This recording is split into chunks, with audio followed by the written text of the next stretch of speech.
Stern reveal another Star Wars game.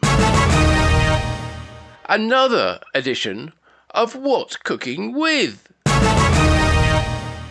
A massive auction of pinball memorabilia. Hi, my name is Jonathan Houston. I'm the editor of Pinball Magazine, and I'm joined by... Hi, I'm Martin Abe, and I'm the editor of Pinball News. And Jonathan and I are here to look back at all the exciting events that happened in the pinball world during the month of September 2025. Now the we've just, pinball industry, to be more precise. But yes, of course. Of course, yeah. Well, yes, there's plenty going on outside the industry, of course. You're quite right. So we're recording this for me, it's still the first, and for Jonathan, it's the second. So we're just covering anything that happened up until this point in the industry that is worth reporting on. And during the month of September 2025. Yeah, plus a bit. Yeah, that's right. We as announced, we almost thought there wasn't already. a new game, but there was a new game, wasn't there?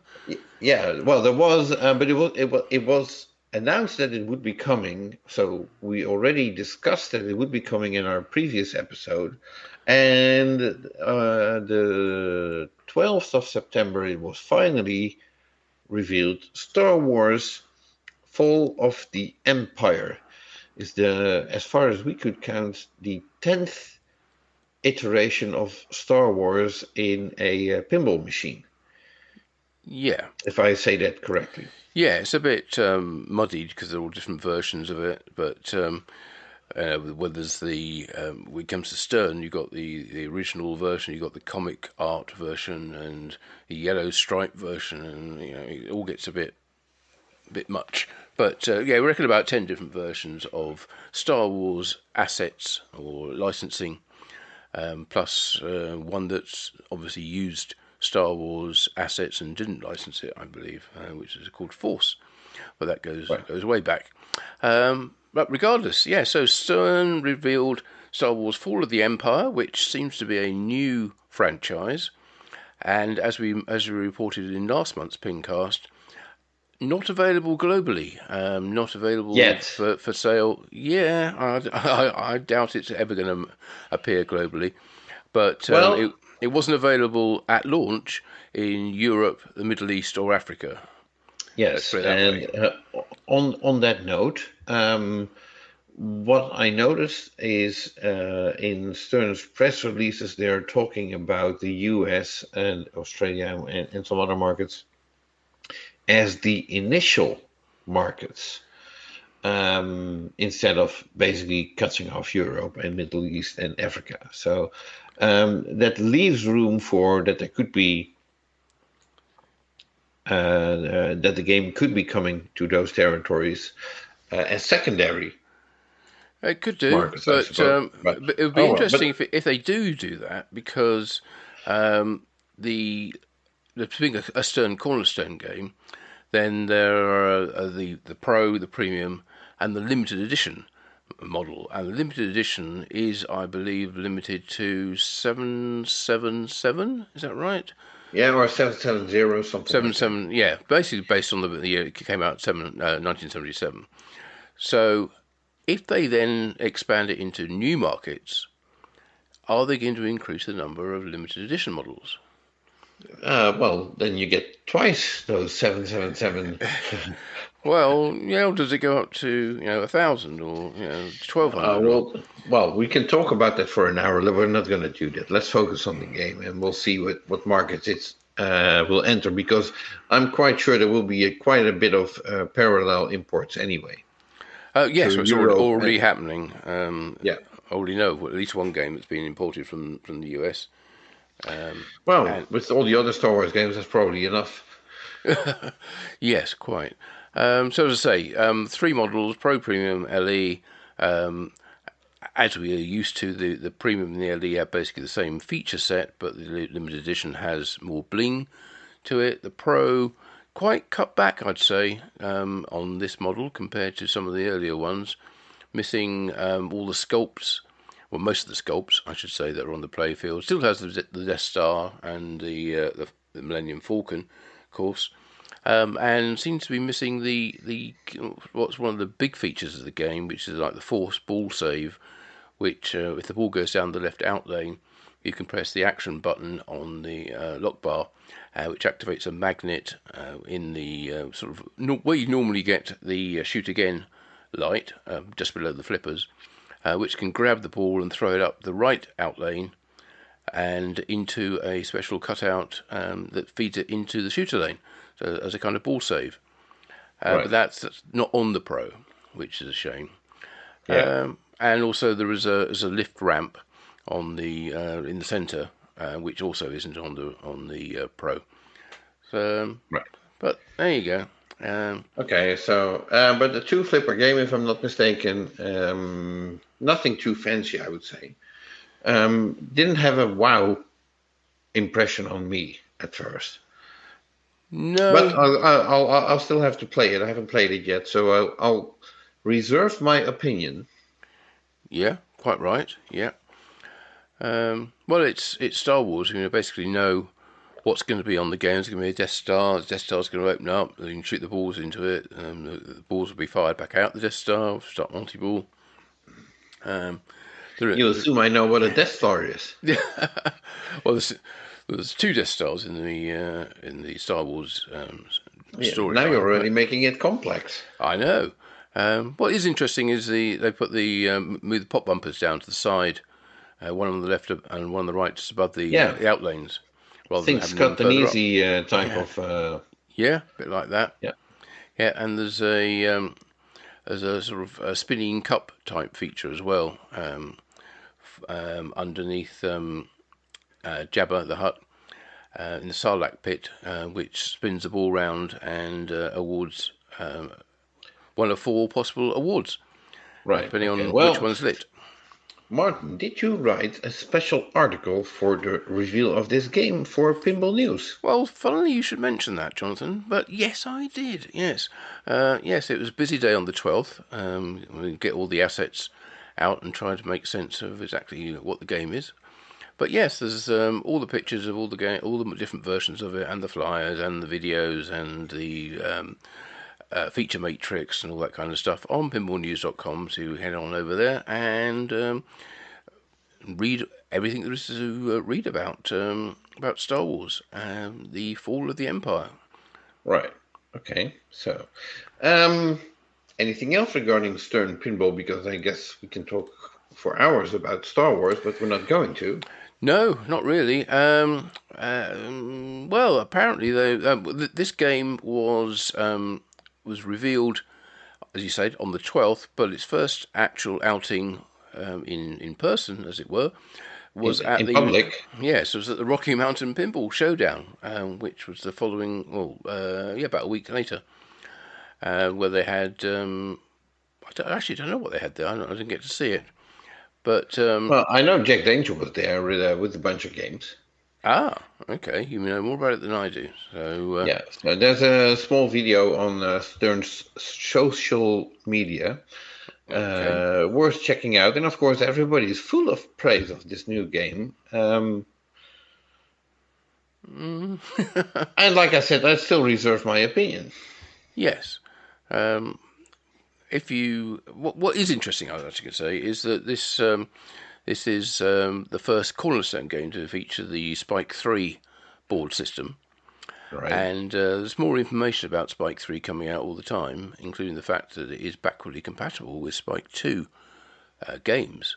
So if you have a Spike 2 game that where the controller board is broken, or in fact, if you want to take advantage of the improved video handling and the improved audio of the Spike 3 board, you can get a Spike 3 board from your Stern distributor and replace your Spike 2 game. Does that mean that you can replace your display panel with the new speakers and the larger LCD? I guess you could, although I don't know if the art is the same size or whether it's a different size. Translated sizes remain the same. Okay. As far as I understood.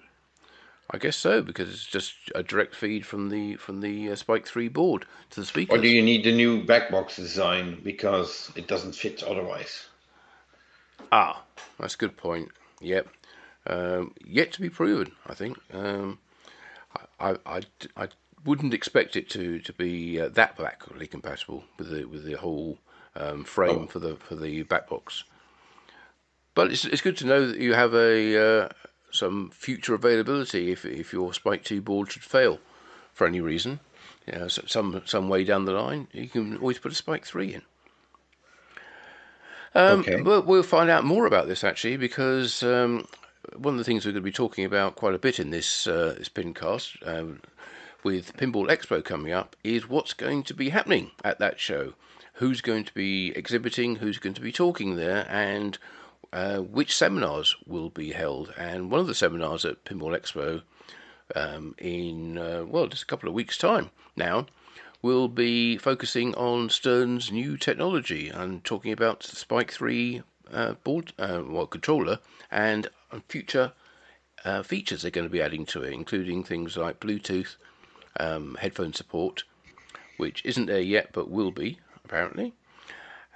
So George Gomez and pals will be there to talk about it and tell you what's there at the moment and what they have in the pipeline. And Okay. that's one of many Stern pinball seminars coming up. Right. Including the making of Star Wars and King Kong and Dungeons and Dragons. Absolutely, yeah, all happening on Saturday evening, I believe, Yes. for those three, leading up to Dwight Sullivan's Let's Make a Deal, I think, Yeah. quiz. And I look forward to Gary Stern and Joe Kamenko talking about the early years at Data East Pinball. Yeah, not to be missed. That's 1:30 p.m. I should say, on Thursday at the moment. Although all these timings are liable to change if circumstances beyond the organiser's control. The Hmm. Spike 3 seminar is currently scheduled for 4:30 p.m. on Friday. So a busy weekend of seminars, and we'll get to that later when we talk more about Pinball Expo because we have quite a lot to say. And we're not the only ones talking about Pinball Expo. Oh, ooh, teaser, teaser. Mm, Yeah. So yes. then, well, back to Stern Pinball. They were apparently at Riot Fest, which is a heavy metal festival, I would say, with a lot of hardcore guitar bands, whatever you want to call it. Mm-hmm. Very loud, but they had a bunch of pinball machines there, or a local distributor. We had some photos on and video on their social media again. What they didn't show on their social media is that a large section of Stern's management actually went to IEPA Europe, which was held in Barcelona in Spain. Large delegation, including Gary Stern, Seth Davis, Doug Score. Well, Lloyd, of course, is the Yep. European guy. Mm-hmm. And John Buscalia, was he there? probably, yeah, not sure, but I haven't. I don't have a complete list. Mm. But yeah, they were there. That's an industry show, of course, which is always a great opportunity for Stern to talk to their distributors and have their distributors man the Stern booth if there was one. That's one thing that they usually do. If you're a distributor, then now it's your turn Mm. to host. Anybody who wants to come by and play pinball in the Stern booth, and but you know how it goes. Mm. Yeah, oh yes. Yeah. Okay. So and I guess we could talk for hours and hours on Mm-hmm. Star Wars, but I'm actually far more interested in, is there any new code? Oh, I knew you would. I knew you'd wanted to go straight to that. I'm surprised we didn't put that in the headline, to be honest. But yes, it's been a busy month for Oh, new code from Stern. You'll be pleased to hear. Yes, they've where's my there's pillow? well, it's cheaper than sleeping pills. Yes, John Wick, Star Wars, Fall of the Empire just launched, but it's already got new code. Dungeons and Dragons and King Kong all get new ones. And John Wick on the 25th Quite a lot of rule and scoring changes, plus some new sound and display effects. So that's helping that game come along and fulfill its potential. I mentioned Star Wars. Well, we also mentioned that we also covered the first day of October, which is just as well because the new Star Wars code came out today, the 1st of October, version Yeah. 0.85. See, Yeah, we're yeah, on top of the news. it's worth waiting for. Um, yes, added Darth Vader modes to the game, Yoda mission levels 1, 2, and 3, some Obi-Wan mission levels, more for Han, Luke. Well, basically all the characters get extra mission levels with, and there's a new attract mode light show added in as well. So that's version 0.85. A little way to go before that's complete. Dungeons and Dragons getting close to version 1.0. It's actually at 0.97 at the moment, thanks to the latest update on the 30th, so yesterday. That had 7 new achievements added, a couple of difficulty adjustments, a few rule tweaks, and quite a few bug fixes for that game. And finally, King Kong, Myth of Terror Island, version 0.88, so that's some way back as well. Not much further than Star Wars on 0.85. That had just had a few tests for the playfield mechs added, like the gong, the swinging gong, King Kong himself, the log diverter over on the left-hand side, the drop targets, and RGB lighting, plus a couple of bug fixes. So nothing big in that one. And so those 4 titles got their new code in the month of September. Right, and I look forward to playing all of them at Pinball Expo within just 2 weeks. Yeah, less than that now. Now, and speaking of Pinball Expo, I wonder what's cooking with Rob and Bridget Burke, the organizing team, couple, I would even say, behind Pinball Expo. So I have been informed that Rob isn't actually quite the cook. I think that's true, yes. Yes, but as we know, behind every great man stands a great woman. So why don't we reach out to Bridget Burke to find out what she's cooking? Hello. Hello, good morning. Good morning. How are you? I'm good. This is Jonathan. Let me add Martin to this call. I mean, it's just crazy how fast this year just absolutely flew by, in my opinion. I feel like we were just at the 40th. Yeah, we went crazy. Everybody did. It was a really great experience. Martin's also present now. Hi, Martin. Good morning. Good morning. I feel like we were just together recently. Like, I mean, the year flew by, in my opinion. I know, it's crazy, isn't it? It is. Everyone is just really, really excited for the show this year. I bet they are, yeah. We are. Yeah. I was almost going to call you like the unsung hero of Pinball Expo, but I'm not sure you're that unsung now, because I think a lot more people know at least some of the things that you do for the show. Probably don't know all of it. Just wanted to thank you on behalf of everyone, especially those who don't know what you do for the show. I mean, that those of us who have some inkling see you running around like a mad thing through the entire duration, and and obviously all the work you put in before, in preparing for it and sorting out the hotel rooms and sorting out so many other things. I wondered if without blowing your own horn too much, whether you'd be able to give us a sort of an idea of what your schedule looks like as far as Pinball Expo goes in the weeks before it happened, weeks and months, I suppose, before we actually move over to Schomburg. Right. Well, no, that's so kind of you to say that. Honestly, when I always have had an interest in pinball. The funny story is that Rob actually sold my parents a pinball machine when I was a kid, and it was in my basement, which is just, it's mind blowing. He found this notebook when his mom had passed away. He saved a lot of things. He found a notebook of like pinball sales because in our small town, he was known as kind of like Rob, the pinball guy. And if you were looking for a machine for the holidays or a birthday or things like that, like he was known around town, as someone that collected the games and, would often try to find that perfect game for someone. And so it's funny, he's older than me. And I remember playing Whirlwind at one of the local bars, which then he surprised me and had that game signed for me and dropped in our condo while our house was being built when we got back from our honeymoon. So I Oh, never wow. asked my parents and my brothers how that game got up to the second floor. Yeah, probably best not to know. Best not to know. But the funny thing is when we later found this notebook and he's like, oh yeah, there was this game. I said, Rob, I remember being like 13 years old and my parents like surprising us for the holidays. I have 3 younger brothers. My dad sometimes is able to come to Pinball Expo. My mom, not so much anymore.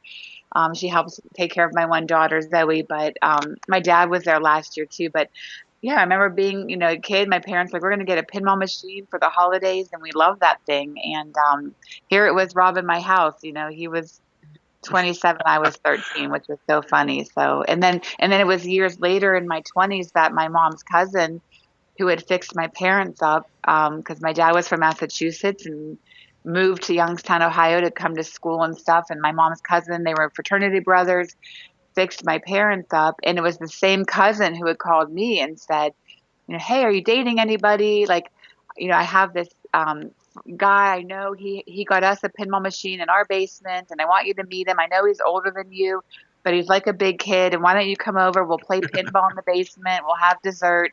And then if he wants your phone number, we'll take it from there, kind of thing. And the rest is history. I mean, we Wow, it just certainly had, is. 31 years of marriage and 5 kids later.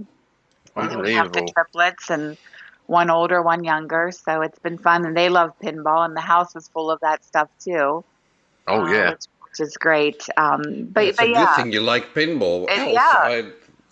And I remember Martin, like when I started dating him, I think that I believe he had just maybe had the show, but I remember I think it might have been, or maybe I just was going to go with his mom or something. It might have been like 1992 or Right. 1993 was my first show, because I was still in high school when he had his first one. So um, Okay.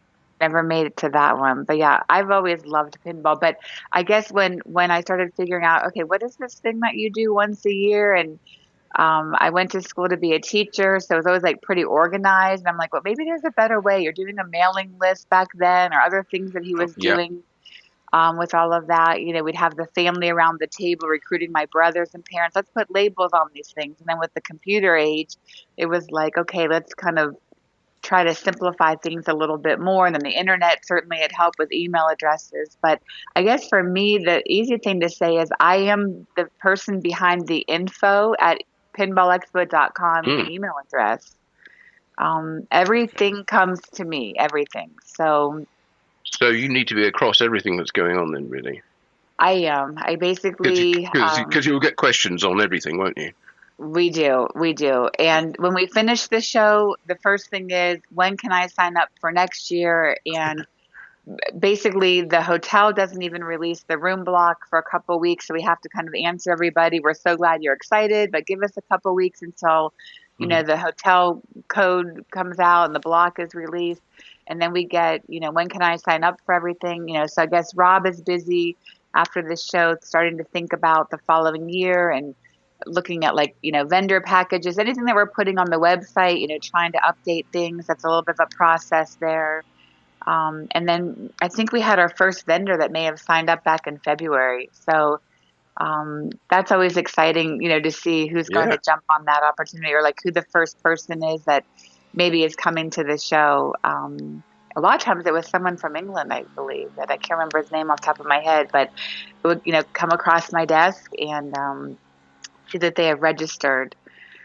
So yeah, basically I get questions from seminar speakers to working on stuff with my contacts with the tour this year with Stern. So there's questions about, we need to get the bus company and just so many Yes. details. You just break down every component of the show. I would probably say that the last, I don't know, probably since June. Good thing I like my home office because I'm in it a lot. So I just, day and night working. excuse me, and don't mind it. It's getting a little hectic right now. And then I'm like, someone's telling me, oh yeah, I'm coming in on this day and I'm booking room reservations. And then I'm like, okay, wait, what did they say? Are they coming in on Monday or Tuesday? And just because it's a lot of overload right now with just so many details. And I can imagine, yes.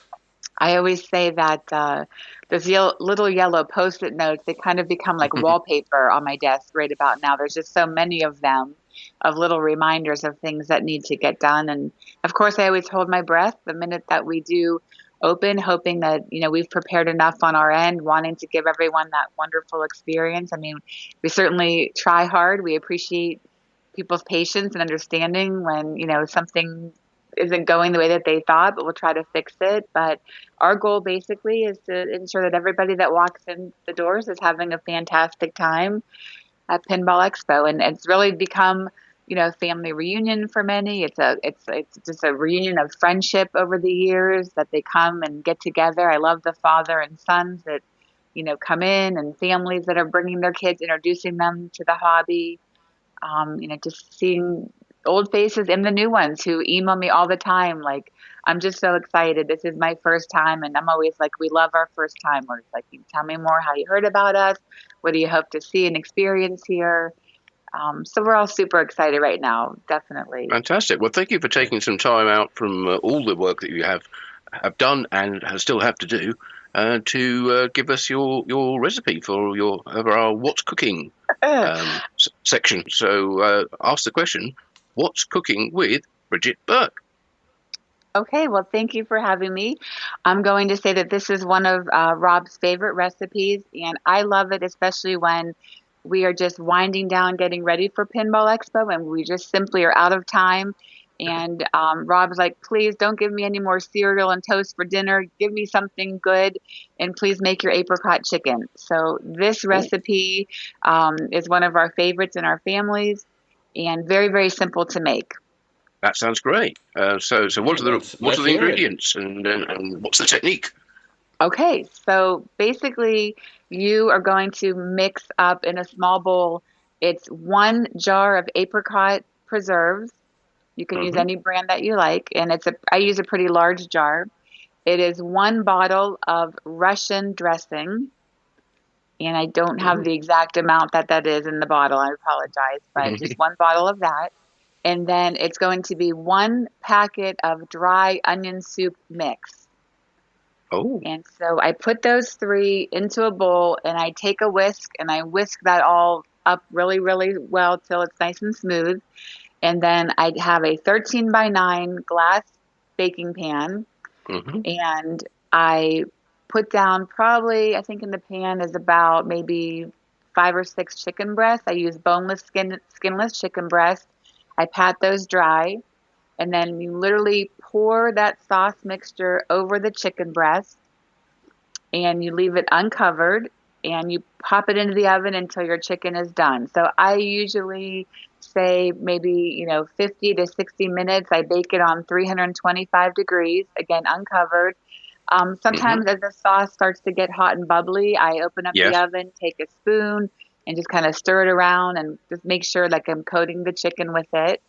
And then Rob likes me to serve it with, I make white rice, and usually put down like some, a couple spoonfuls of the white rice. I'll get the chicken breast on top of that, and then I spoon the sauce all on the rice, and we love the extra sauce on that. And then what's nice with this dish is usually like a green vegetable. So I tend to do like green beans or broccoli or both. Sometimes Rob likes peas. The kids don't. So I might, be a great wife and try to give him peas also with this dish. Like a nice crusty bread and a good salad. And then, probably something, I'm a chocoholic, of course. So something chocolate for dessert would polish it off. But it's just so easy. You don't have to think about it or fuss. You can kind of pop in the oven, go back to doing your work, things like that. And then in an hour or so, you have a great meal. Easy to make the vegetables. Usually I steam them or roast them. But yeah, it's a really tasty dish. It's something, the sauce is really, really nice. And then my kids told me that sometimes they will use that same sauce over salmon and bake salmon the same way and just use that sauce. So it's 2 recipes in one go. Just very easy. Yes, it's delicious. Okay. Thank you. Well, thank you very I'm much. heading to the I look supermarket a forward. little bit later, so I may try. I must get the ingredients for that sauce and put it together. Oh, I Uh, know. It's delicious. It's so Yes, good. it sounds something even I could make. So Awesome. so I Yep. look Take a forward to break it. from pinball. Yes, a little break from pinball and have a good dinner. And yeah, it's a lot of fun. It's a nice company dish. Sometimes, some people don't always have a lot of maybe chicken recipes with sauces and things like that. So it's a quick and easy. Makes you feel like you fussed in the kitchen for a long time. But 9 out of 10 people just say, "Oh no, that's really tasty and good." So I'm glad they like it. A little bit sweet, a little bit with the onion soup mix in there is different. And the That apricot preserves, it's nice. that all sounds absolutely delicious. So thank you very much, Bridget, for sharing what's cooking in your kitchen with us. Absolutely. Thank you for having me. All right. Thank you very much, Bridget Burke. But we're also very curious, of course, what's cooking with Rob. And as Rob is, together with Bridget, the main organizing team behind Pinball Expo, I have a feeling Rob is going to share some thoughts with us about the upcoming edition of Pinball Expo, which is in 2 weeks already. So, Wow, yeah. Rob, are you there? I'm here, mate. Oh, good Okay. to hear from you, Rob, and thank you for joining us. I suppose the first question is then after last year's 40th anniversary extravaganza, what have you been cooking for this 41st show? Well, for me, the most unusual aspect of this year is that the momentum that started last year and carried through the whole show has moved on to this year. I mean, we're still selling out of the hotel. We're still getting tons of vendors, and the energy and excitement is just continuing. So, when I look at last year's show, and even Jonathan and Martin can share with you, I lost my mind to have so many seminars. We had to actually have them in 2 rooms. Yeah. And, Did you find your mind again? no, still looking for it. But the point is, how could someone come up with so many seminars?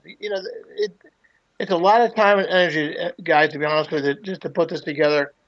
And what people see is pretty much the finished product, but they don't see the people that say, I can't make it after all, or I can't make it at that time, put me a different time, or at the last second someone cancels out. So it's evolving constantly. But this year, hopefully, we've got another lineup that people are happy with, and some of the key players that I was excited to bring in this year is Steve Ritchie, who will be speaking about his history in the designing part of pinball, starting with Airborne Adventures to the latest game he did with Jersey Jack. Yeah. That should be exciting to hear that. After a rather lengthy conversation with Pat Lawler, I asked him if he would do me a favor and kind of one more hurrah to come back to Expo again and speak. Because last year he kind of gave me the impression that was it. He was, he did. Yeah. I don't know if he was burnt out or just felt that people didn't want to hear him anymore, but they do want to hear him. And Pat Lawler's seminars since day one have always been packed, and they were packed last year. So he's teaming up with Larry DeMar, and they're going to have a perspective on the industry that they shared at Williams and beyond. So I'm looking forward to that. And finally, I'm very pleased to bring Joe Kamikow back into the fold. I've always been very keen on Joe, and I've always appreciated all his efforts and time he spent with Expo. And for some of you listeners, in the very, very early years, and we're talking about the mid-'80s, but we used to have the banquets. That's where the banquet started. And Joe always found the entertainment.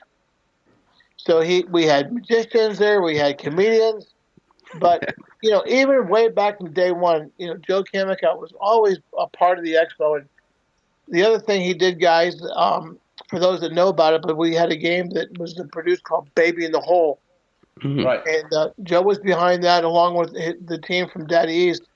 And he helped make that game a reality. Harvey Heiss spoke back in 86 or 87 about a game he played as a kid called Baby in the Hole. And he explained the game. and his dream was to have an actual pinball machine or an arcade game made with the same rule set as Baby the Hole when he was growing up. So Cam McCall heard that, and he said, "We're going to make that dream become a reality next year at Expo." And with Kevin O'Connor doing the artwork, and Ed Cibula from Daddy East, and the team down there, they put together this piece. And when we had an Expo, I recall we had it covered up with a blanket or whatever. Mm-hmm. And we said, "Harvey, come forward here. We're going to show you something." And they pulled the blanket away, and Harvey Heiss got to his knees and just didn't cry, but it was just the shock factor. It was a precious moment. And what happened to that game? I still have it. I'm watching over, guys, but it was a roll down game. Roll downs are very big for Genko, for those people that followed Genko at all. And so I assume we're going to be seeing it at Expo this year as well.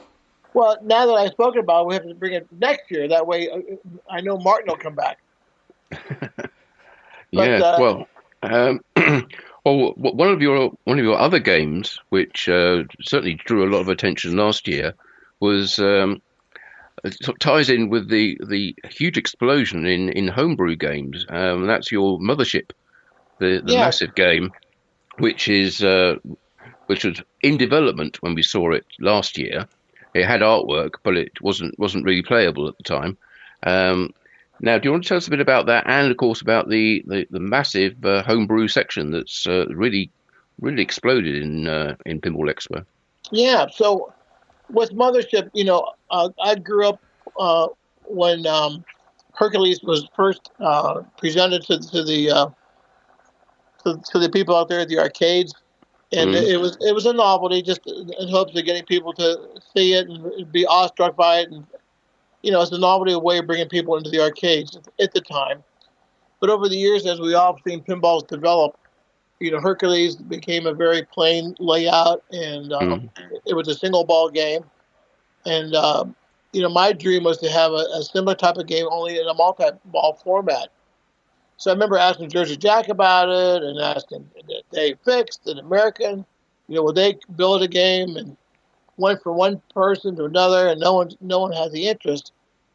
So then Tanner Petch, who's a homebrew guy, kind of stepped forward and said, I'll help you build it. So he spent a long time building it, but didn't quite get it done at the end of the year, and it still had some issues. So I picked up the game and had Ernie Silverberg kind of take over, and he brought it to a new dimension. Got a lot of things up and running and working. And for those who saw the game last year, Ernie had just got the game several months beforehand, so there was more that had to be fixed on it than he realized at the time when he first got it. So that's why he brought it what he could. But this year, it's several steps forward, and the multi-ball's working. They've got sound now. They got effects. They got metal ramps, not wood. So, it's getting closer and closer to the look of today's pinball. Fantastic. So, we're excited about that. We're going to be adding some more sounds to the soundtrack. But like you alluded to, Martin, what's crazy is that I had been after Marco for about 8 months to do something for me that I'd seen once before at the show in Allentown. And what it was like a supermarket. So it was, if not for a better term, like a scratch and dent sale of used parts, out of date parts, overruns, whatever you want to call it, from ramps to parts to plastics. You just didn't know what to find there. And finally, Marco Ramirez from Marco said, "All right, you got me. I'll do it this year." So yeah. Along with the Moto, who's been very instrumental in helping it with the expo. And let's face it, she helps at every show. She's an amazing woman. Yeah. But they gave me a size that they figured they would need, and that was a booth the size of 70 foot by 80 foot. And they started preparations for the show. I think they're going to have the Marco TV that they've had some of the earlier shows. Earlier years with the TV there and the stage and all that. And then most recently, Emoto reached out to me and said, you know what? We need more room. We need 80 by 80. So we tweaked the layout of the vendor floor, and the 80 by 80 is now going to be a reality. And from the last count, I think there are around 50 homebrew games. We had 40 last year. We thought we lost our mind. So this year it looks like we got 50 coming. Steamboat Willie's coming. Cuphead, which is always a fun theme, plus a multitude of other ones. And from what I understand from Jake Danzig, he's working on a game that he's so excited about he can almost crawl through the phone. And this game is supposed to be so outstanding that they're waiting for people to place orders at the show. It's so over the top. So guys, I don't know how many home brews we're going to find, but the home brew is really coming out on its own. The games are great, artwork is great, packages are great, and what's going to be really fun is Joe Kamikow is returning to Expo this year, not only to speak about the early years of Daddy East, but he's also going to be a judge along with a team of 4 or 5 other guys, also from the industry, and they're going to judge on various aspects: best layout, best artwork, best cabinet, best theme, best everything. So Joe's got about 50 different awards he's going to be passing out over the next 2 days. So, anytime Joe Kamikow does something, he does it in a big way. Yeah. So that should be very fun. And then on the other end of the gamut, we got the 1930s area. So Cliff Schoen kind of started this several years ago when he brought a 30s game to the booth. It was the only 30s game at the booth with the entire show. But he was surprised the amount of action he got at the booth, and people played it. And last year he went full out and came out with this layout there that yes, the history of pinball. A speakeasy, kind of a look, and his wife was dressed to kill, and he was dressed to kill from the 1930s kind of look. They had the old couch there, the old lampshades with the lamps and everything, and it made you feel like you were stepping back in the time zone of the 1930s. And they had a tournament there, and the tournament went exceedingly well, and it was that area was almost busy the entire show. And they were so pleased with that, and so was I, of course, that they're going to do it again this year, only they're going to have more 1930s games. Right. So, it's just crazy, guys, how things develop at Expo. You got to remember, at least, for me, I'm proud to say, but we were the very first pinball show. We had the visions back in the early 80s to have a show for the enthusiasts, for the industry. And, in the beginning, we were the only show for several years, and then a couple of shows popped up and then went away. But we're the only show that only has been around the longest, but also under the same management team.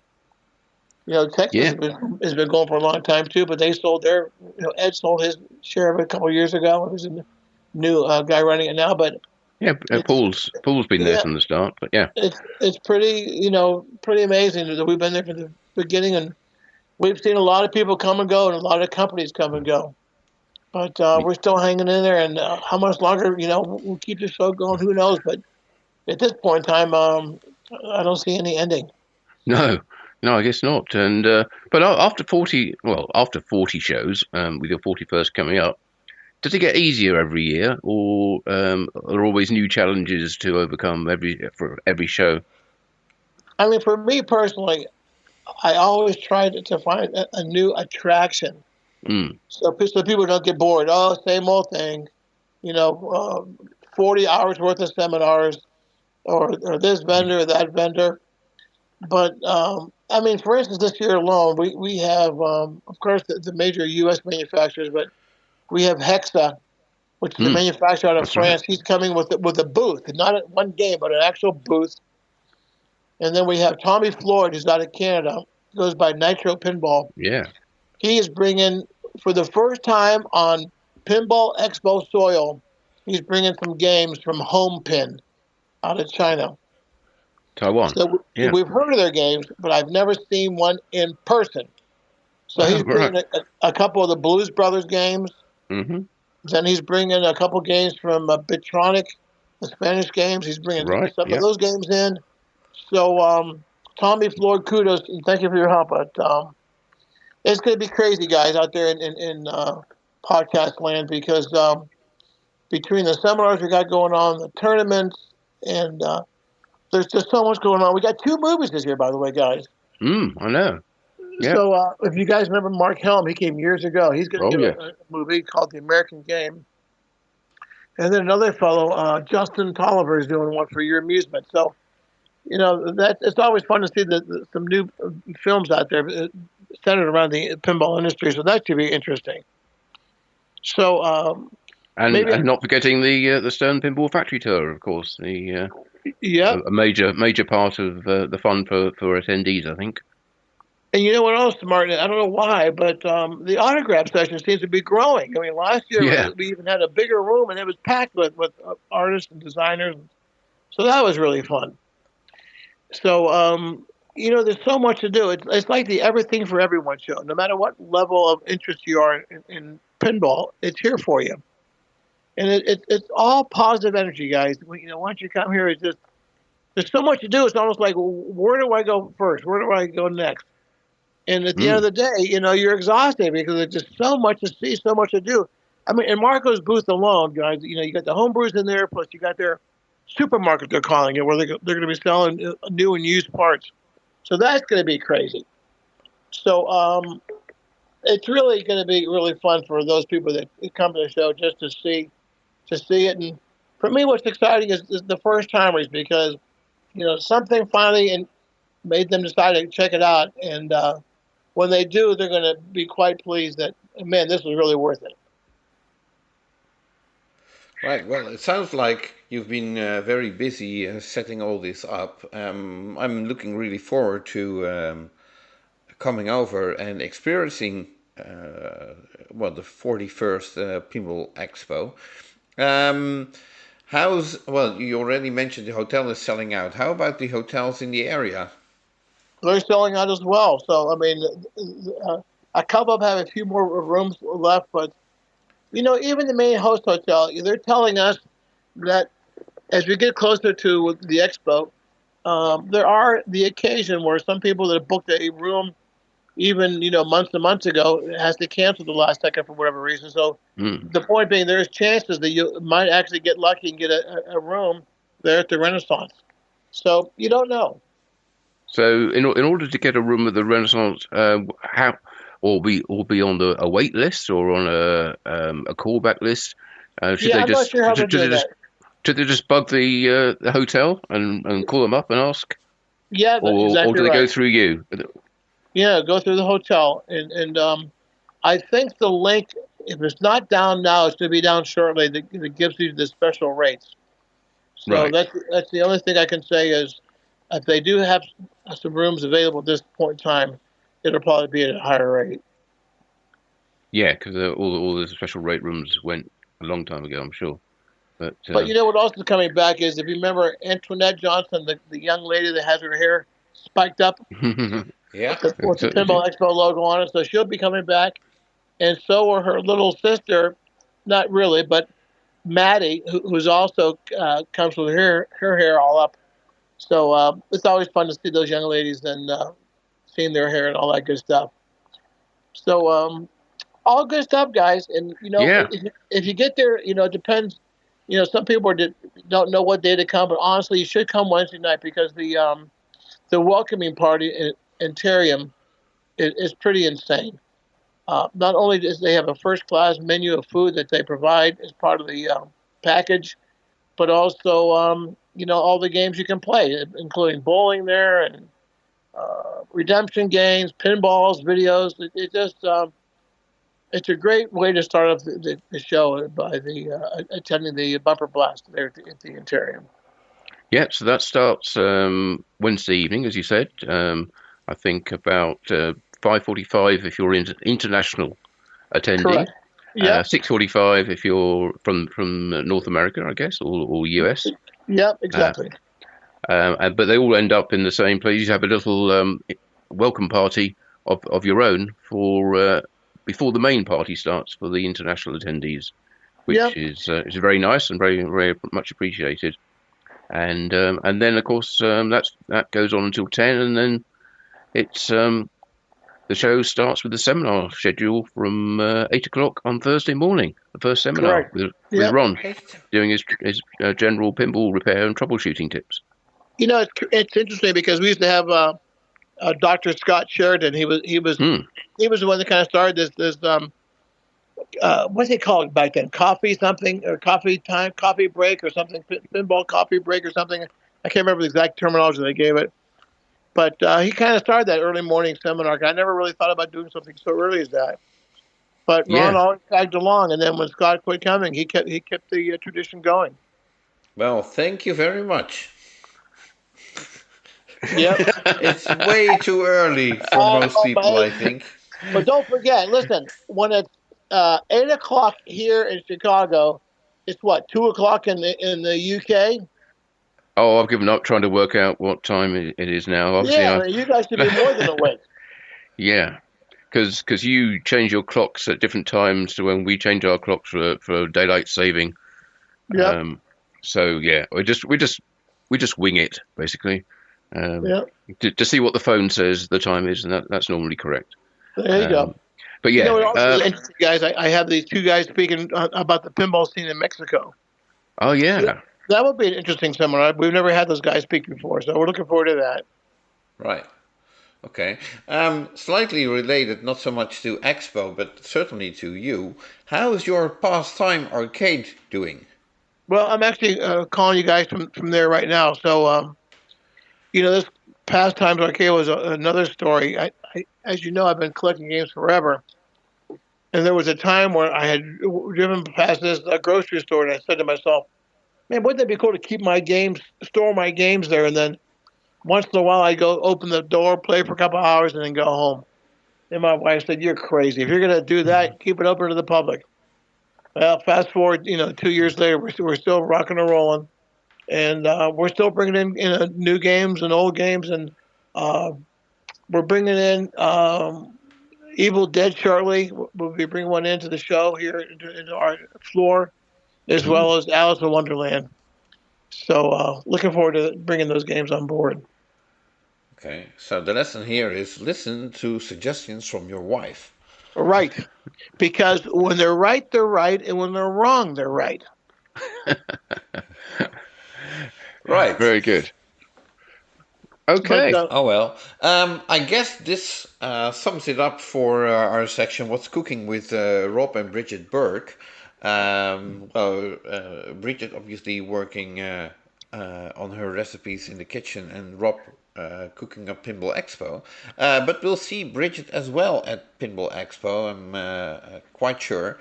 She's always doing one hell of a job so much. at the entrance, and making sure that everybody gets the right wristbands and lanyards and what have you. So.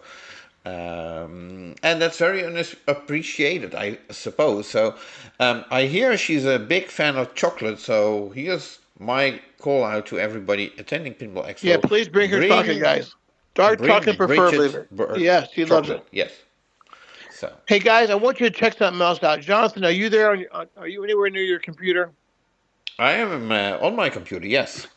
So I want you to type in dual DUAL coincidence machine. Can you spell that again? Sorry. Dual DUAL, and then let me find this for you, the exact spelling. Hold on 1 second. Andy Cavator. That's the guy. Yeah, did you find it? Yeah. You see a picture of the game? This is the most complex pinball machine. Yes, I have seen that. So that guy is speaking at the expo. Now this to me is unbelievable. This guy isn't even a homebrew guy. He's just an individual that on his own thought about making something creative for this. I believe it's the Bank of Mexico, if I'm not mistaken. The museum of the Central Bank of Mexico. So he's not bringing the game because it's massive. It's got 5 places to play from, 5 different. It's like 5 machines bolted together, isn't it? Yeah, but he will have a video on that, and he's going to talk about that. So that to me is going to be a very interesting seminar. Right. Yeah. Looks very cool. Very, very interesting. very hard to maintain as well. Well, you would think so. But again, guys, it's crazy how I keep finding all these unusual speakers. Okay, now, well, since you're on your internet, guys, I want you to go to the homepage of Expo. Already there. And if you'll scroll down, we have, I think it's a green section. It'll talk about something guitar. Take your time. Hang on, it's still loading at the moment. Oh, yeah. Down clock. Let's see. Yeah. Actual playfield. Guitars made from pinball playfields. Yep. Oh, God. You heard it. This is his first time at Expo, guys. This is going to be unbelievable. And this guy has made guitars for Bare Naked Ladies, Ed, Bare Naked Robertson. He's made machines for him, guitars for him.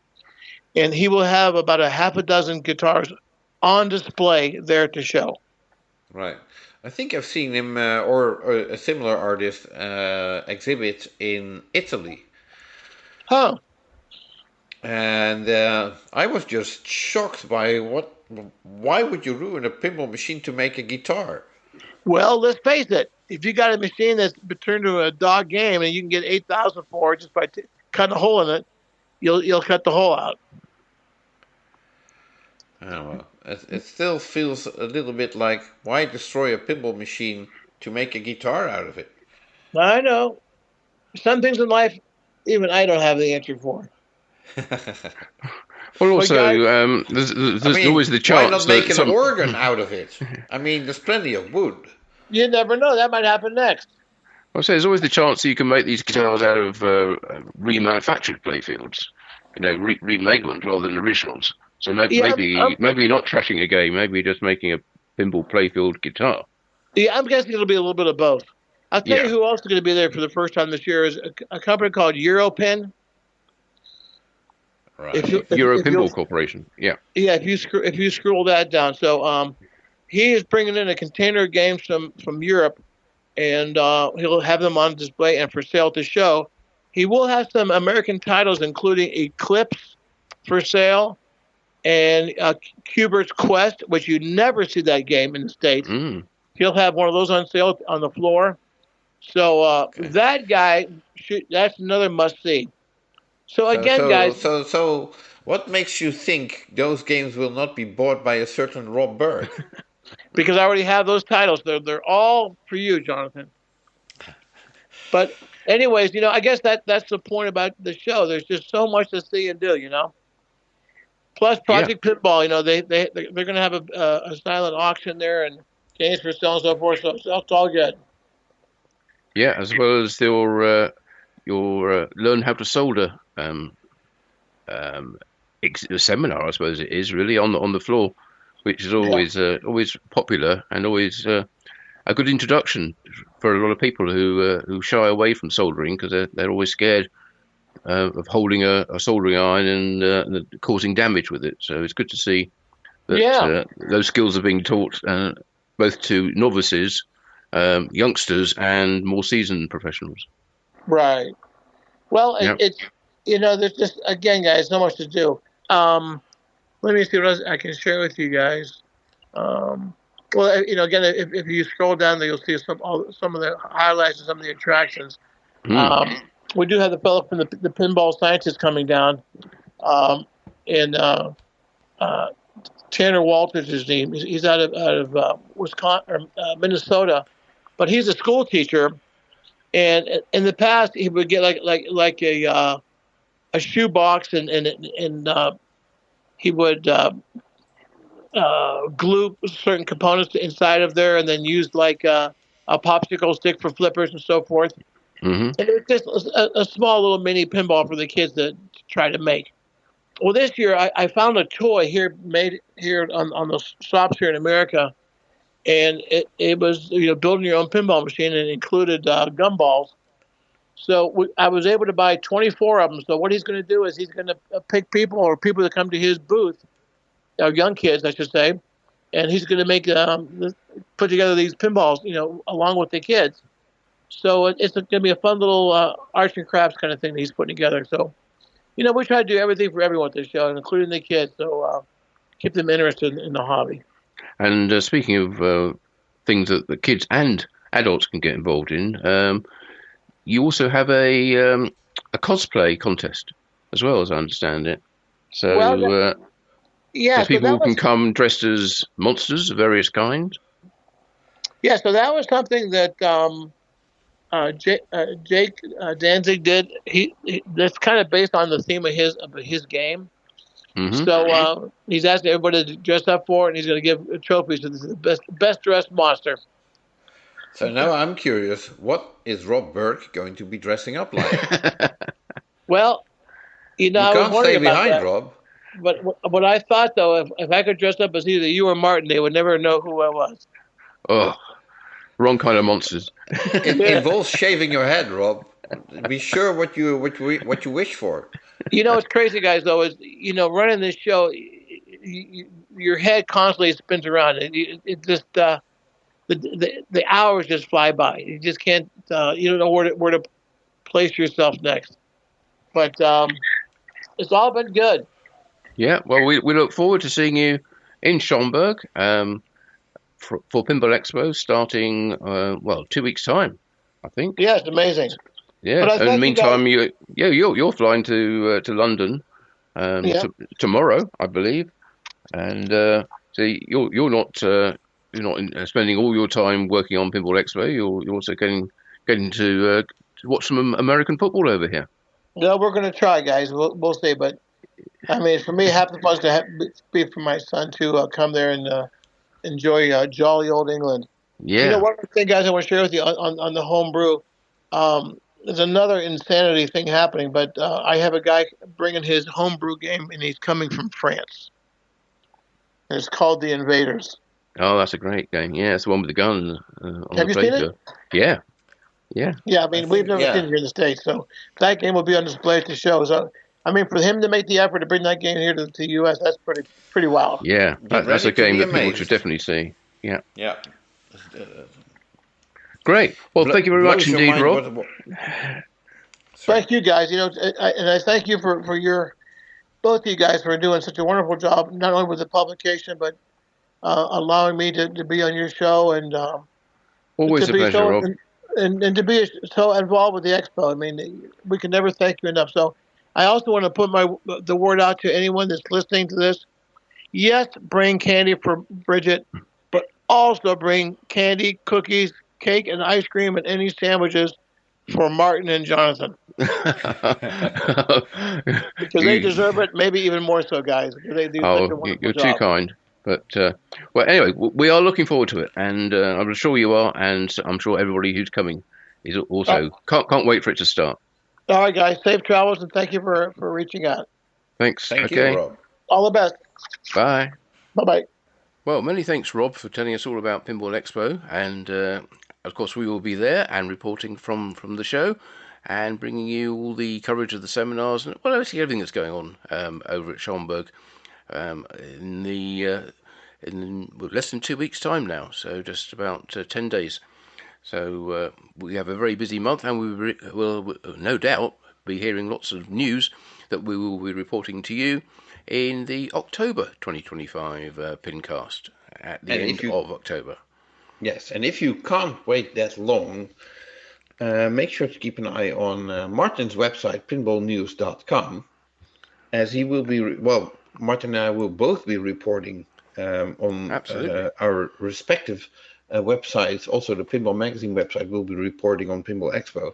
But Martin will be hosting all the seminars, which we will be recording together.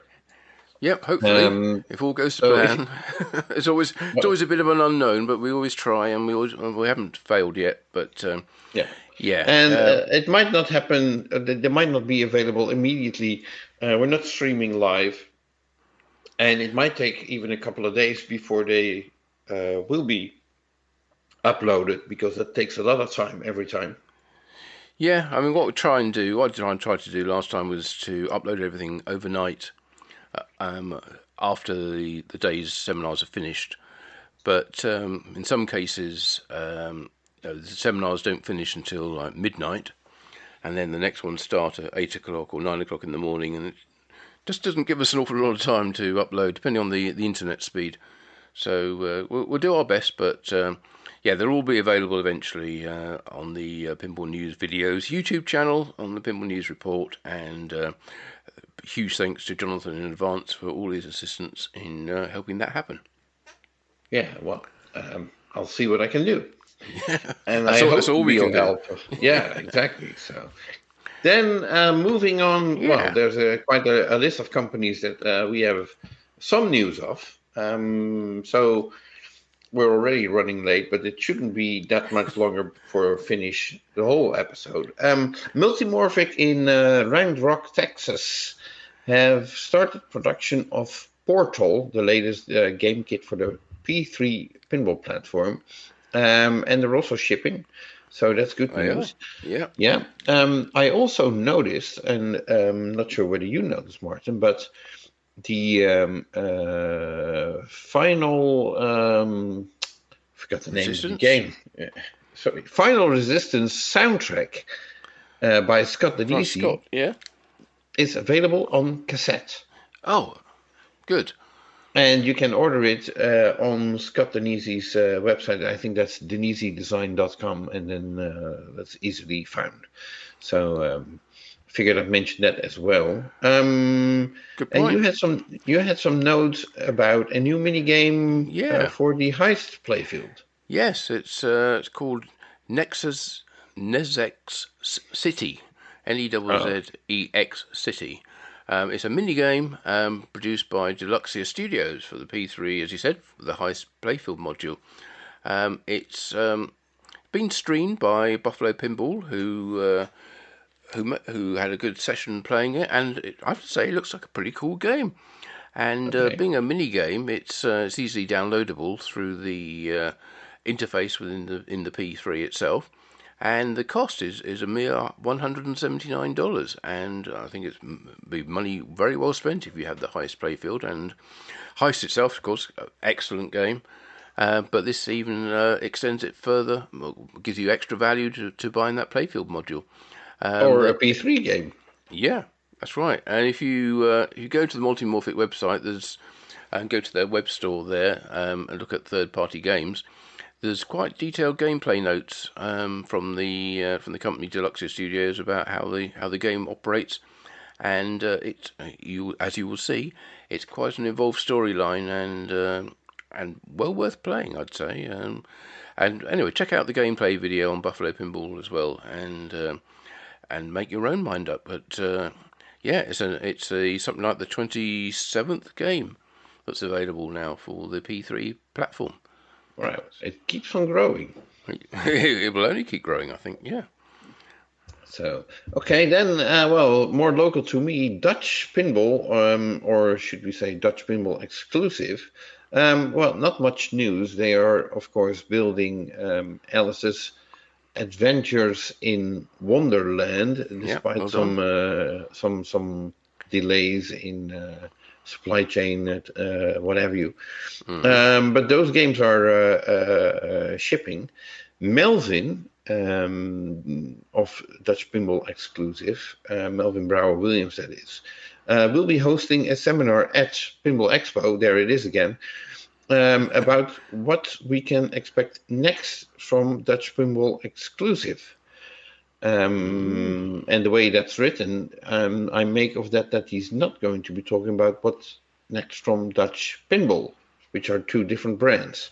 Indeed, yes. That'll be for Barry to announce, I guess, in due course. Yeah. Okay. Yeah. So and that's all the news I got from Dutch Pinball. Yeah. Yeah. So let's move on to Spooky Pinball, who are next on our list for no obvious reason other than the fact that they are next on our list, and obviously building Evil Dead games and doing very, very nicely with those. They're obviously limited in the number of games they're going to make to 888. Yeah, that was a very stupid decision.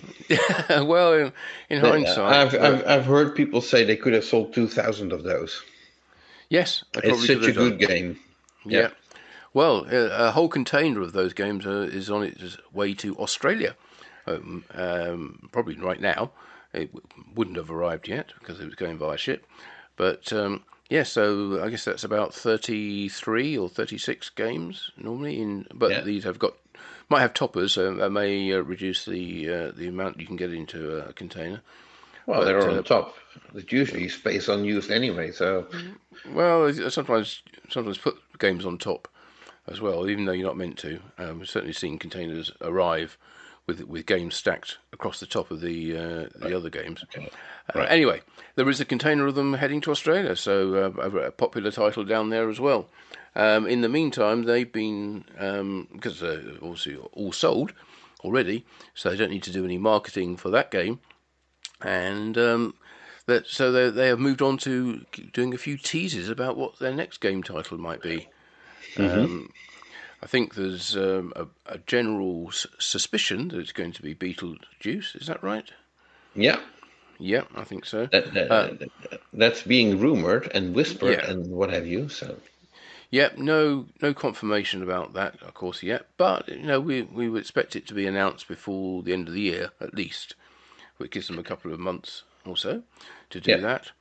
In the meantime, they of course already have quite a good back catalogue of games, and October for Spooky Pinball means Shocktober. Ooh. Yeah, which means basically they every Friday in October they announce a new code release. For one of their back catalog games. Yes, that's right, or a current one, indeed. Yeah. In fact, the first one that they've announced is in fact Evil Dead. That will be released this Friday on the third of October, and there will be one each Friday. And fortunately for us, and maybe unfortunately for Spooky, there are 5 Fridays this October. So We're going to get 5 different games are going to get new code announced. So if you have a Spooky game, you better check every Friday to see whether there's new code for yours. Right. So, and there was a new factory tour video on Spooky's socials. Did you see it? I watched some of it. Yeah, Was that the one where they visited all the buildings where they started out and moved on to, and then moved on to, and moved on to? Oh, I didn't watch that much. Okay. So, if you're interested, I haven't watched it yet. Anyway, yes. Okay. So, if you're interested in a spooky factory tour for about half an hour, then check it out on Spooky Pinball social media. Yep. And round it up for Spooky Pinball. Okay, so I assume we'll be seeing them at Pinball Expo. Not sure whether they will have a booth. I understood Buck will be there at least one day. Well, they had one last year, so I think they'll be there. Yeah, I would expect them to be. There was a number of years when they weren't.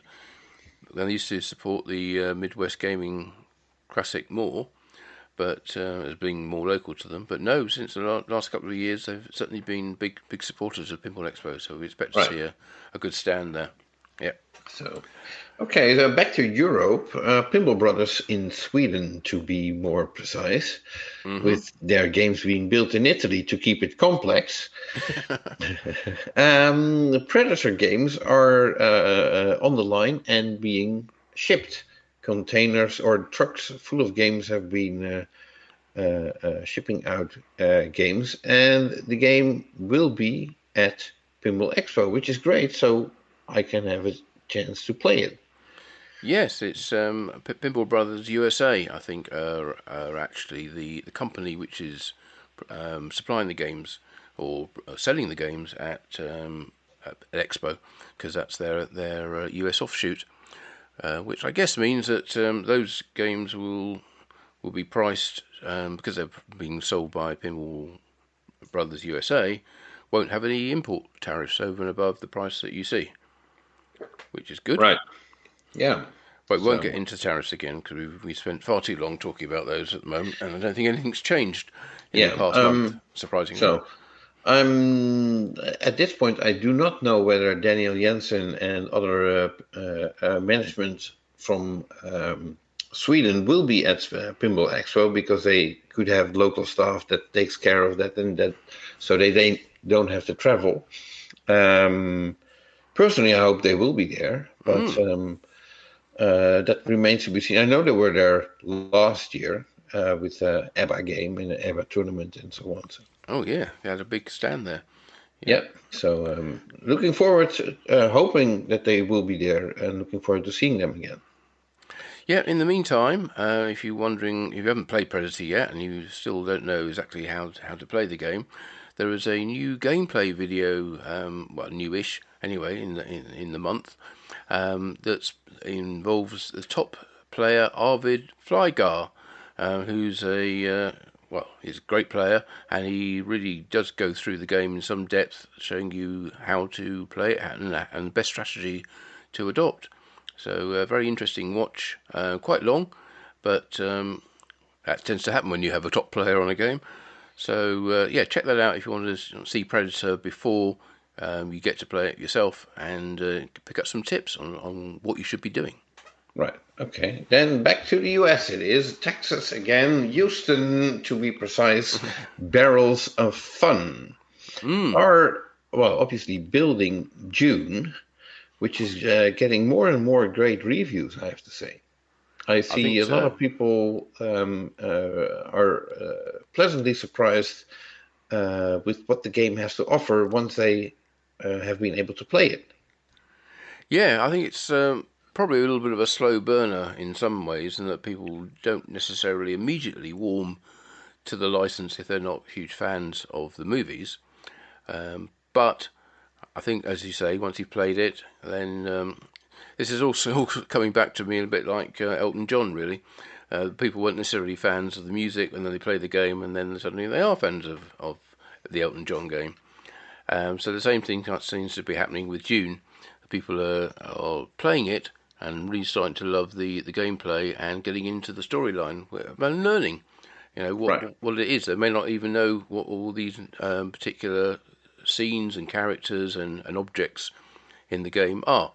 But that's not any news, of course. Is there any news? Well, yes, I was talking about the objects that are in the game. Well, there are a couple of add-ons that are now available to the Dune game, which can be purchased from Barrels of Fun or their distributors. You can get a set of them, which consists of the Chris knife, shooter rod, which I think we've spoken about before, but now that is now available. And there's also a whole new set of slingshot and outlane sculpts, which basically turn them from flat plastics into sculpted plastics. So 3D, you mean? Yeah, that's right. Yeah. Yep. So those are available as a kit. I don't think they're necessarily available separately, but they are available now. So head on over to Barrels of Fun and collectfun.com is the website with a K for collect, and take a look for yourself. Right. Okay. That's all the news we get from Barrels of Fun. Moving up. There's Jersey Jack Pinball, who are, of course, busy building Harry Potter. And yes, I've seen they've been promoting today they've been promoting a video of the Mina Lima store in London and the arrival of the Harry Potter game, the collector's edition there. But I don't think that's a new video, because I think I've seen that before. But either way, if you haven't seen it, then take a look at Jersey Jack's, either their website, socials, or YouTube channel, and you can see interviews with the Mina Lina team talking about the creation of the artwork for the Harry Potter game. If you have seen that but you still want to know more about how Harry Potter was made, then going back again to Pinball Expo on Friday, currently at about 7:30 p.m. is the current scheduled time for that, where there's the making of Harry Potter with the design team, who will be telling you all about it and answering your questions for those who are in the room. Eric Meunier and the rest of his team. Yeah, I'm sure there will be lots of questions to ask about that particular game. Yeah. So I think that's about it okay. though for Jersey Jack. I don't think we have any other news from them at the moment because I think we're some way off getting any new games to be released, and just doing very very well with Harry Potter. So good luck to them. Yeah, yeah. So lots of time for the design teams of the upcoming games to go in depth. You'd think. So anyway, not really much news from Pedretti Gaming. No, No, the no. only current rumor, so to speak, is their next remake, which might not be at Pinball Expo, but it's rumored to be another remake of Big Bang Bar, which Yes, is a that's right. never released title by Capcom that was remade by Gene Cunningham's Illinois Pinball in Yep. around 2005. And it's mostly the story behind the game that for a lot of people makes it a very attractive game. Although I have to say, I own one. I still say it has the most beautiful cabinet art ever in pinball. Stan Fukuoka. Yeah. Yeah, and we have no further details, of course, but we'll keep you posted as soon as we do know more. Yes. And that was it for Pedretti. They're is. currently building, Funhouse remakes, and we're still waiting to see what will happen with the Ligabue game that they promoted. I do know they promoted it at another Ligabue concert in Italy with a bunch of games in the fan site area, whatever you call it. But oddly enough, the game is not to be found on the Pedretti website. I mean, it talks about Whirlwind, it talks about Funhouse remake, but nothing about the Ligabue game. So I'm quite curious when that will go into production, and I'm expecting some sort of marketing for it. So, well, judging by what Daniel was saying about Pinball Brothers and their Predator game, it sounded like the production schedule for Euro Pinball Corp was pretty much fully booked out for the whole of the rest of this year and into early 2026 with scheduled production. So they're already making fun houses. They're going to make so many Predator machines.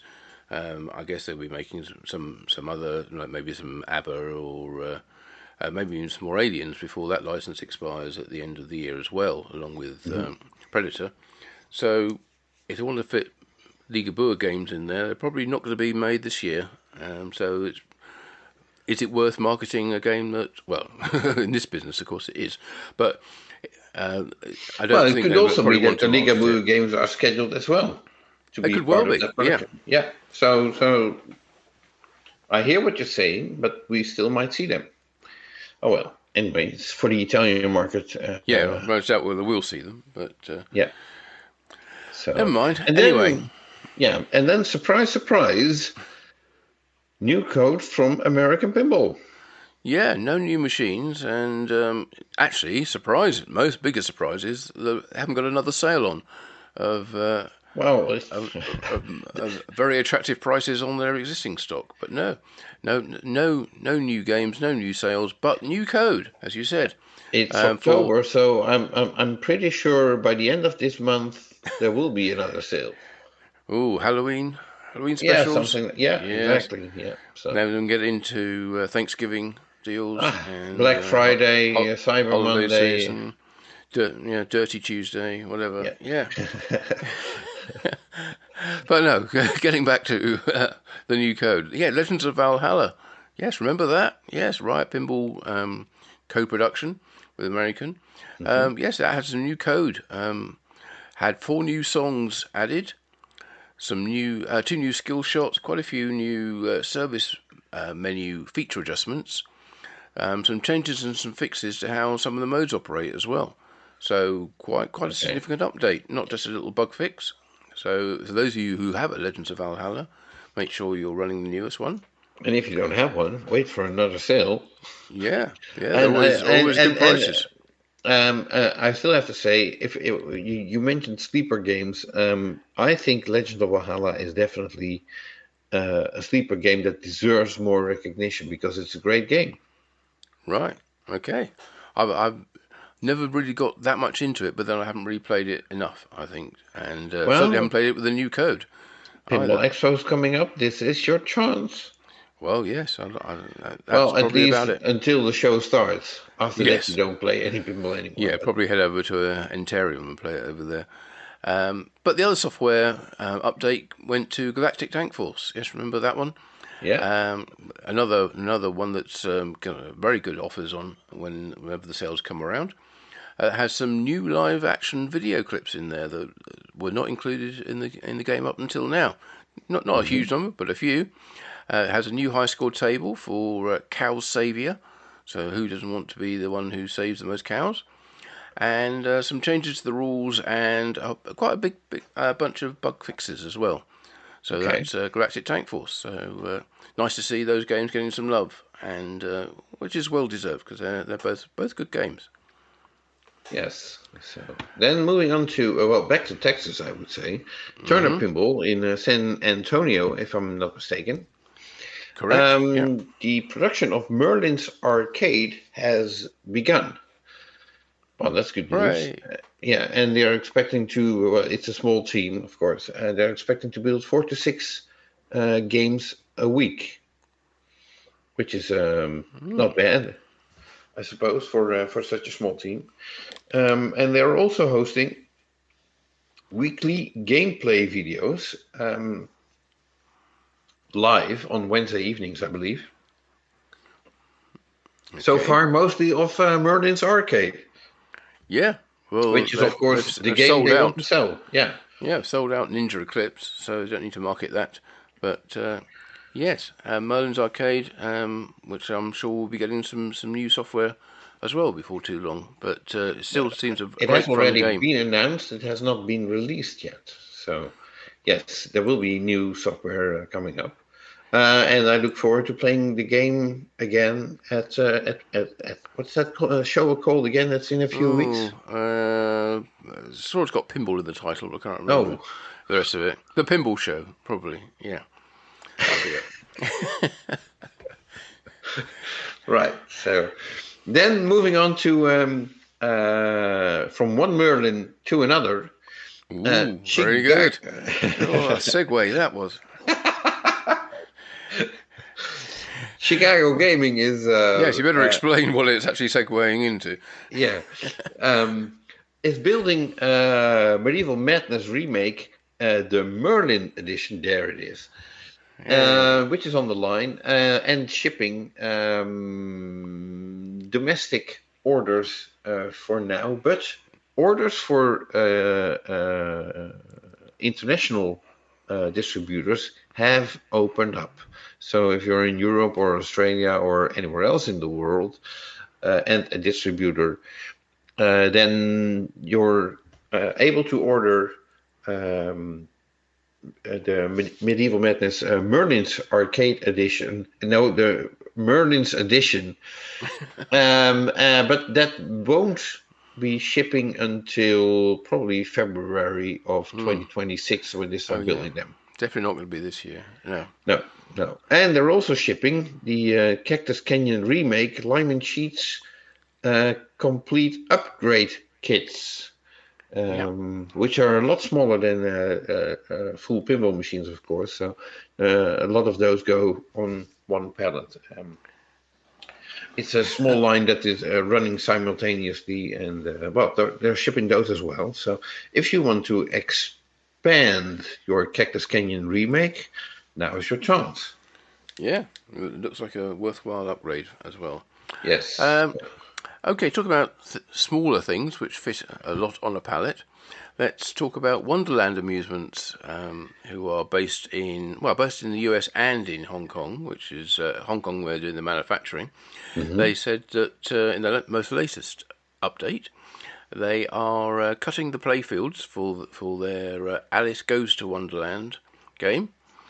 and they are running up to 20 CNC machines at a time, cutting playfields in parallel.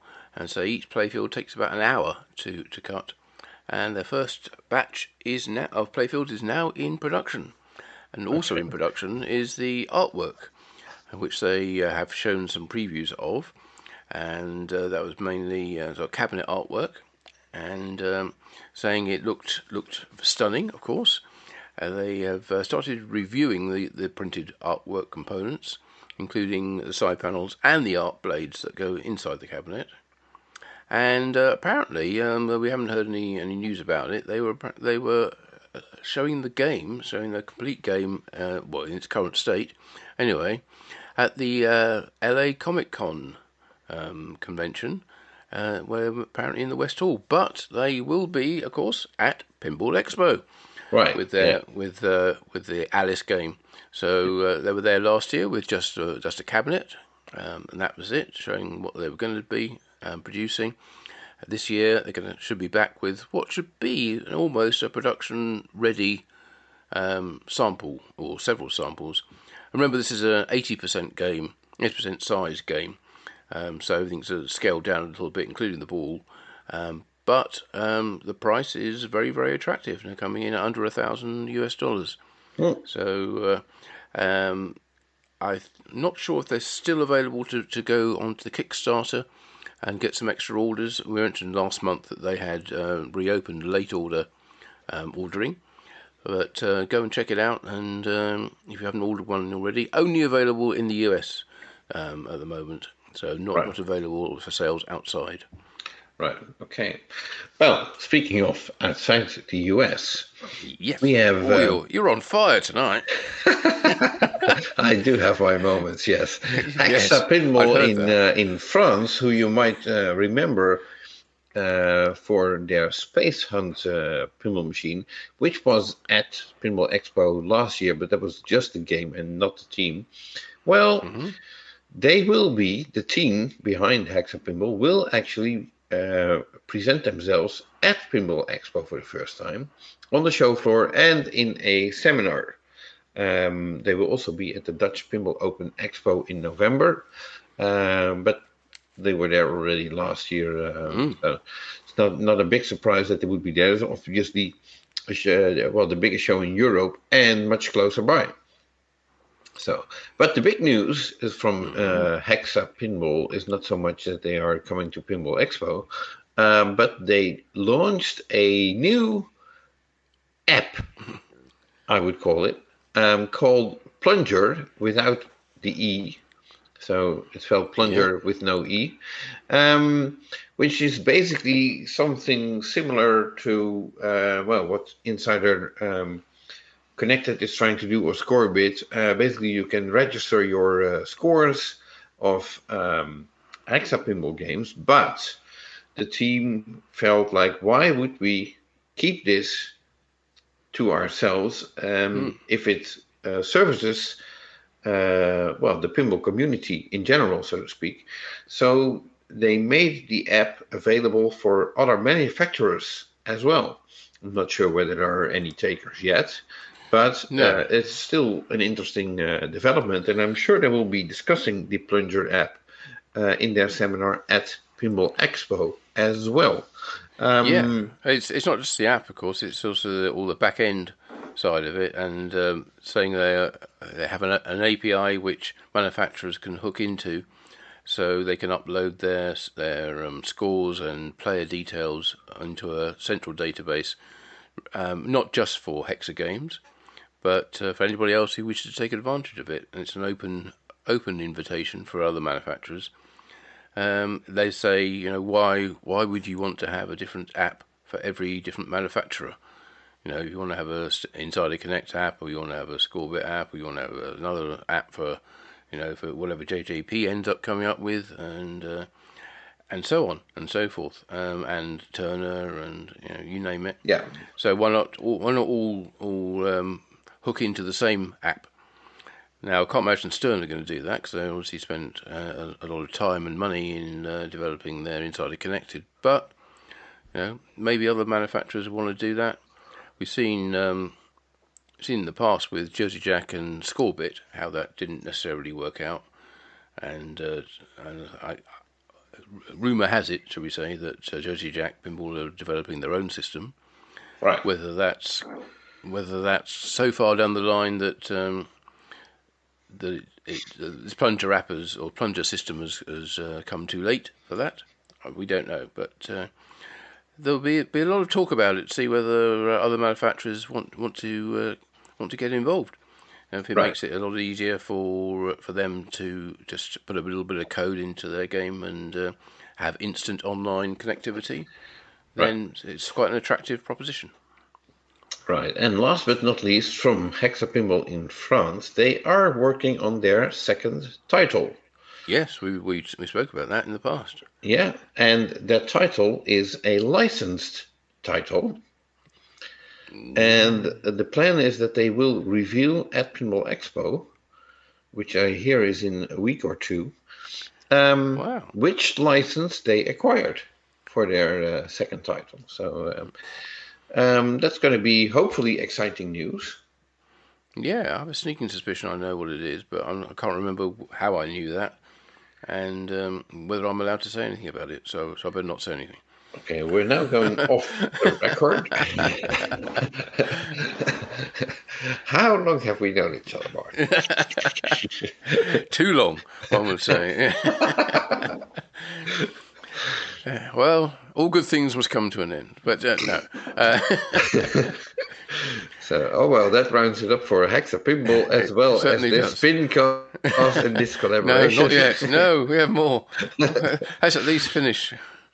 Yes, so let's talk about Homepin then, because it's been an interesting month for them because they were taking part in the Melbourne Pinfest show in Australia and remotely through their distributor, and they were offering up a Blues Brothers game as the main raffle prize.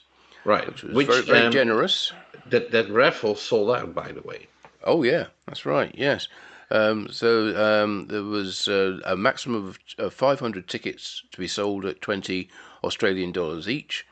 So it raised a total of 10,000 Australian dollars for their charity. Because the game was completely donated by Mike at Homepin.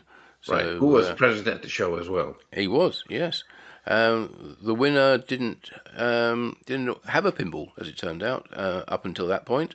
So they had their game delivered straight to them after the show. And some people were saying that he actually had it set up in his home before some of the people at the show had packed away their games and gone home. So congratulations to the winner, and hope they get to enjoy their Blues Brothers. And you never know, they might be tempted to start contributing some ideas and some code to the open source nature of it. Yeah, well, speaking of that, Homepin mentioned on their social media that they added a factory reset selection to the Blues Brothers game software. They even shared a QR code that you could scan that would take you to a certain website, either to download or whatever. So you'll find that on the Homepin Factory Facebook page, at least. That's where I found it.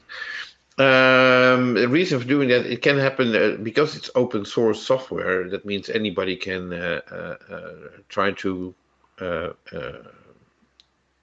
interfere with what the game is doing, so to speak. It can happen that the game might start doing strange things if some adjustments are changed, which can lead to different problems, such as multiple balls being served, or the game miscounting balls, drain balls not being recognized, and other ball-related counting issues. The best way to quickly resolve any difficult to pin down issues is to perform a factory reset. This results in the software being reset to a known state, and any legitimate problems can be more easily tracked and identified for both software and hardware. Right. Okay. So Yeah. I'm surprised it wasn't in there. Yeah, I seem to remember mentioning about that before, but maybe it was planned and now it's been implemented.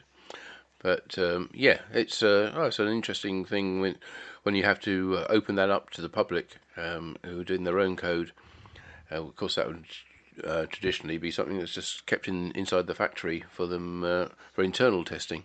Yes. But yeah, okay. So it's made more obvious and available to game developers, I suppose. Yes. Okay. So then, Okay. well, our good friend Andrew McBain, if I'm not mistaken, from Pinball Mhm. Adventures in Canada. Yeah, you think there'd be a good opportunity there with tariffs and stuff to get that Elements game out there and in the public eye, but no news as far as I can see. I've checked their socials and I haven't seen Okay. any information at all. So no, he did say he was going to take it slowly, but he's certainly living up to his Well, word. he's taking it as slow as I'm taking Pinball Magazine number 6. Ah, yes, about that. Yes, we'll come back to that in a year or so and see how it's going. However, somebody else who's taking it, well, appears to have been taking it slowly, is Bob Needs of Ramps Pinball. Right. He announced his road trip game a while ago, and then it all went very quiet. Yeah, well, he even showed it at the Pinball at the Beach Yes, festival in yeah, in February January. of this. Yeah, Was it February. February? Was it? Yeah, Yeah. yeah, of this year, which was in Florida, if I'm Mhm. not mistaken. Yeah, that's right.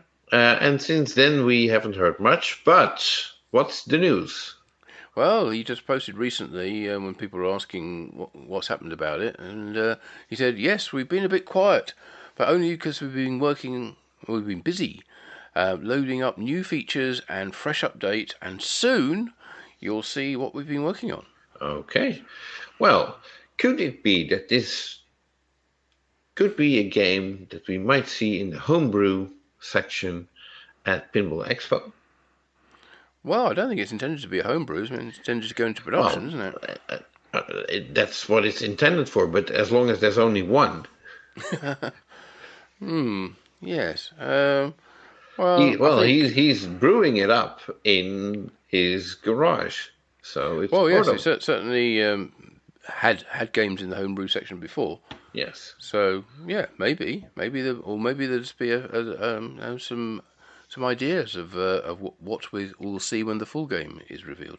right. Okay. But Well, either way, I'm looking forward to it. yeah, somebody else who's making games in relatively small numbers is Vector Pinball in Australia, Yeah, who have done quite a few licensed titles, yeah, mostly around cars, I'd say. yeah. But True. they have announced their next game Ooh, is going to be based on the TV series Lost in Space, and it's going to be called Lost in Space: The Pinball Adventure.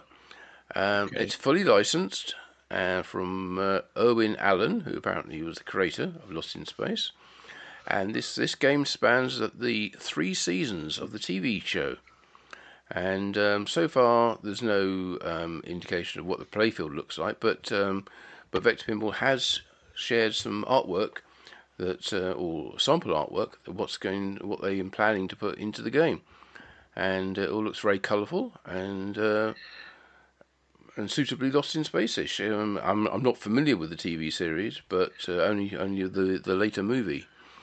But if you're a fan of the TV series, then you will no doubt recognise all the characters and all the actors and actresses who are in I, it. I recall that robot. I never seen the show. I know. Robbie the robot, yes. Yeah, yeah. So, Yes, I know that much, but other than that, I can't really tell you anything other than what I saw from the movie, which probably is a very poor representation of the 3 series of the TV show. right. So, oh well. Then we have a few companies that have no news whatsoever. Oh, go on then.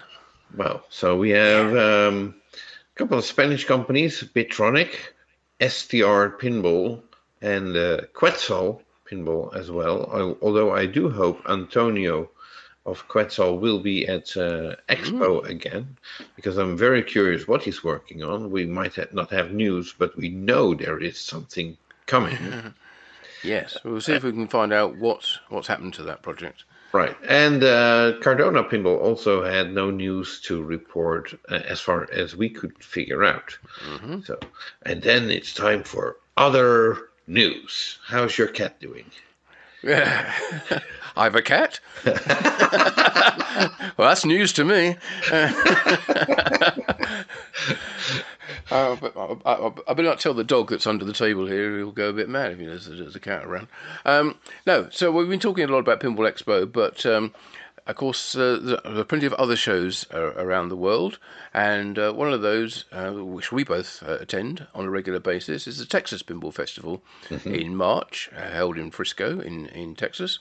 Well, that's coming up, it's in March. It's only quite a few months away, but discounted passes for the Texas Pinball Festival are now on sale through the Texas Pinball Festival website, which is at texaspinball.com. And if you are definitely going, then it's definitely worth buying a pre-order pass, because you can get a weekend adult pass for $85. Instead of the regular $115. Exactly, so saves a nice $30 there. Also to warn that the Wizards and the women's tournament entries, which are always limited in number, they go on sale on October the 4th, so a couple of days' time. So don't miss out on that. Right. And if you're after buying some of the 2026 Texas Pinball Festival merchandise, well, that will be available to purchase from the 1st of November. Whether it will actually be available then, I don't know, but it's probably for collection at the show. But you better get in there early and snag yourself some TPF 2026 merchandise and see what the design is for this year. I think it's all about dragons, as far as I recall, for next year's show. So they're asking people to bring dragon-based games along. And, well, there's not that many. Well, there aren't that many, but there are quite a few. So they're asking for the obvious Game of Thrones and the Dragon game. And Dragonette comes to mind. Yes, very good. Yes, shall we say The Hobbit then instead, and of course Dungeons and Dragons. Escape from the Lost World. The Lost World comes to mind. 4 million BC comes to mind. Oh, it's not dragons, it's dinosaurs. No, they're dinosaurs. Yes. Yeah. Anyway, it's a dragon theme. So who were extinct first, the dragons or the dinosaurs? Well, that's something we'll have to come back to you on in another lifetime. Yes. So you've been doing some research and checking out a major auction of pinball art and memorabilia. Tell us more about that. Well, it turns out Planetary Pinball Supplies and Rick Barter, who runs that, teamed up with Heritage Auctions, and apparently over the years, Planetary Pinball Supplies have acquired a lot of concept artwork, concept sketches, playfield sketches, or ideas for games, drawings. Well, we wouldn't say napkin drawings, but just ideas that at some point were taken either further or not taken any further, and just stayed like that. Well, that's quite a collection, which will now be auctioned off. It's a huge auction. There's artwork from games like Playboy, Mr. and Mrs. Pac-Man, Indiana Jones, the Williams edition, Flash Gordon, Data East Total Recall, which was only a prototype, Captain Fantastic, 2 different games, Evil Knievel, the $6 Million Man, 8 Ball, a lot of early 80s electronics Bally titles, so to speak. Granny and the Gate, there's lots of artwork and concept ideas in there. But also molds for objects you find on the playfield, so to speak, like the genie from Tales of the Arabian Nights, the ringmaster from Circus Voltaire, the lamp from Tales of the Arabian Nights I've seen, the dino from Flintstones is in there. All these molds where these plastic objects are, well, the plastic is poured into it and then it's heated up or whatever, and it comes out as whatever you see on the playfield. Those molds are part of this auction as well. So I expect this to be a very expensive month for pinball museums who'd like to add some of these memorabilia to their collection. Yeah, looks like there's some real classic pieces in there. Now, whether these molds are the only molds, whether the company's had several of these molds made, because each one is only good for a certain number of moldings before they have to be replaced. So it may not be the unique items, but they're certainly very, very interesting. You know, we were looking at them, Jonathan and I were, and we were trying to work out exactly how you make these products, because they all seem to have one little fill hole in them, which you then pour the plastic in, and then how do you get it out? You know, is it do they come apart? It didn't look like it. No. Can you pull out the plastic while it's still soft before it hardens, and it retains its shape? I suppose, but I'm not a expert on plastic and moldings. So, no, I always thought they came in two halves, you see, and they clamped together, and then you just open it up and take out the object. But these didn't seem to work that way. But anyway, it'd be interesting to talk to some people who know about this subject, and maybe we'll find some at a upcoming pinball show. Yeah. So anyway, if you're interested in following this auction, you have to go to HA.com, Heritage Auctions, but then shortened HA.com. And well, you have to search for, because it's not that easy to find. If you look for pinball, you get different objects that aren't immediately part of that auction. But if you search for 2025 November 5 Pinball and Arcade Art Hollywood / Entertainment Showcase Auction, hashtag 41198, have you written that down? I'll just remember it. Then you should be able to find it, and you can amaze yourself with all the different parts that are part of this this giant auction. Any details regarding this auction is bidding begins on October 10th, but the actual auction date is November 5th. And there's a buyer's premium per lot, 25% of the successful bid, with a minimum of $49 per lot. Wow. That's very steep, I'd say. Well, it's a high buyer's premium, it's a high minimum as well. Yeah. So, yeah, if you're paying anything less than $200 for an item, then it's you'll be hitting the minimum. But this is an online auction, though, is it, or is it actually physical? But actually, I don't know. I suppose it should be possible to bid online, but Heritage Auctions are actually based in Dallas, Texas, and the website does say the auction is held over there, but it doesn't mean that you can't join online. Oh no, definitely online. But can you roll up in person and you know, wave your bidding back in the air? I think so. Yeah. Okay. So we're going to Texas. What is it? Yes. They should have waited a couple of months. It would be a great tie-in Yeah, with the Texas Pinball Festival. it would. Yeah. So Yes. Anyway, I suspect quite a lot of the bidding is online these days anyway. But as you say, it's you probably expect some premium prices on some of these. But I you never guess that's know. what they're hoping for. I Yeah. was still wondering, like, how come? I mean, Planetary Pinball is the licensor of um, the rights for the Bally and Williams catalog, so to speak. Mm. I was wondering, but does that allow you to sell stuff? I mean, at some point your license expired, and what are you going to tell your licensor? Like, hey, I sold all that stuff. I was entitled to do that. Well, I don't know whether any of this came Yeah, that's as part of that or not.